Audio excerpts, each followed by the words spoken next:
I was 18 at the start of the war, and I wasn't in the Air Force. There was in the forces. There was no conscription here, but I was in the Home Guard, known on the television as Dad's Army, but was a quite an efficient, well-run organisation.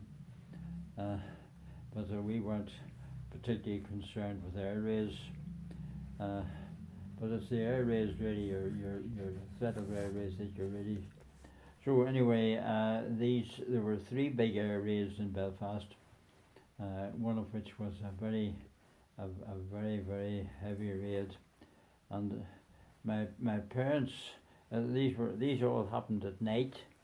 They never happened in the daytime, and my parents and I had set up a heavy table in the house and set it in the corner of a room on reinforced bit of flooring, and it was we had a mattress in there, and when the raids started, we just got in there and lay in the mattress. Yeah. And but I was lucky in that there was no bomb, and no explosive bomb anywhere near where I lived.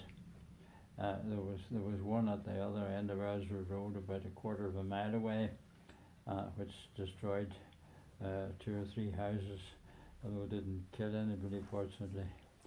But the destruction in Belfast from this big raid was very substantial. There were about 1,500 people killed, and goodness knows how many injured, and a tremendous amount of damage done to buildings, buildings in the centre of the city, and also in housing areas. That was probably the Easter Tuesday one, as it would have been. I at that time I worked with the city council. I was at that stage of the war, and I was already in there. And although I was a junior, quite a number of us were sent out to help to look after people who had become homeless through their homes being destroyed by bombs. And I walked up from Aylesbury Road, East Belfast, to way up I think it was up the Antrim Road, and I walked through the centre of town, and there were blazing buildings all over the place. And at one stage, I realised that I had walked past a big blazing building, and hadn't even looked at it. It was as bad as that.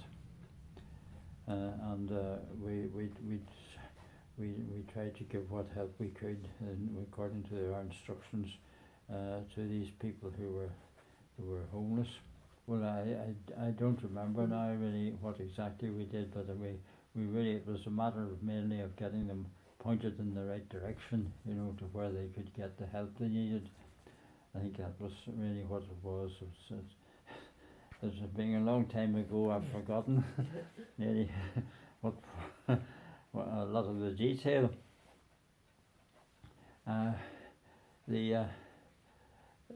The bombs, of course, fortunately didn't all fall in the city. Some fell out in the country, and indeed I can remember seeing 1 or 2 of the craters that they created, and out up on the Belmont Hills. And these craters would have been about 15 feet across, more, with the length of this room, and about 6 or 7 or 8 feet deep. And of course they soon filled up with water. And so it gives an idea what these bombs could do. And there were also incendiary bombs dropped. And on one occasion during this big raid, there was incendiary bombs dropped in our area, and these incendiary bombs came down in clusters of maybe might have been 50 to 100 of them, and they were all over the place. They were in the road, in the footpaths, in the gardens, front and rear and between the houses, but there was only one house hit, and I, with one or two others, broke into the front door and dealt with that particular incendiary bomb. I don't remember precisely what we did, but we got it dealt with and saved the house from being burnt down.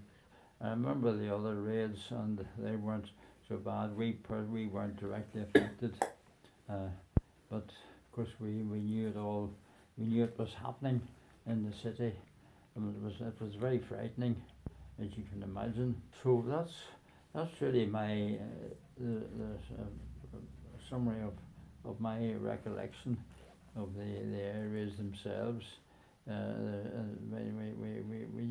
We heard the planes coming over quite frequently, you know, and there were sirens to warn us when an air raid was coming, and then after the raids were over, when they were satisfied that the raid was over, there was an all clear tone given, a continuous note, but the warning siren was an undulating tone on these sirens.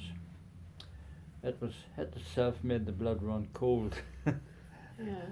But so that's about what I can remember in relation to the raids themselves. We felt that the house would probably offer better protection, and of course with an air raid shelter you'd have no creature comforts at all, you see, and this is why I can show you the table that's in the back of this house here.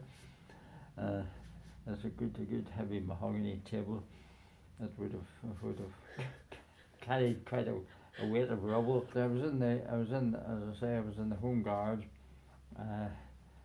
for about the first 3 or so years of the war, and we were, can't remember where our base was, but it was a well-run organisation, and we started off, and it was created first as Local Defence Volunteers, LDV, and then after a short time we had black denim overalls that we wore, but then after a relatively short time, a few months, it became the Home Guard, and we got proper army uniforms, and we had training in quite a considerable number of weapons and things. But the job that I did in it mainly was to help to man a checkpoint up at the junction of the old Hollywood Road and the Cairnburn Road, and we did this was manned, I think, every night. We took it in turns. A number of us went up and spent the night on this, manning this post, but we did have there wouldn't have been very many of us, about 7 or 8 I suppose, and there was a nice little one of a row of little cottages that are still there, and the people in this made one of the front rooms available for us, and we were able to go in there when we were actually off duty and lie down and have a little sleep. But it was the virtually that was the only sleep we got that night, and it left you not very fit for work the next day, and the day after in a different way.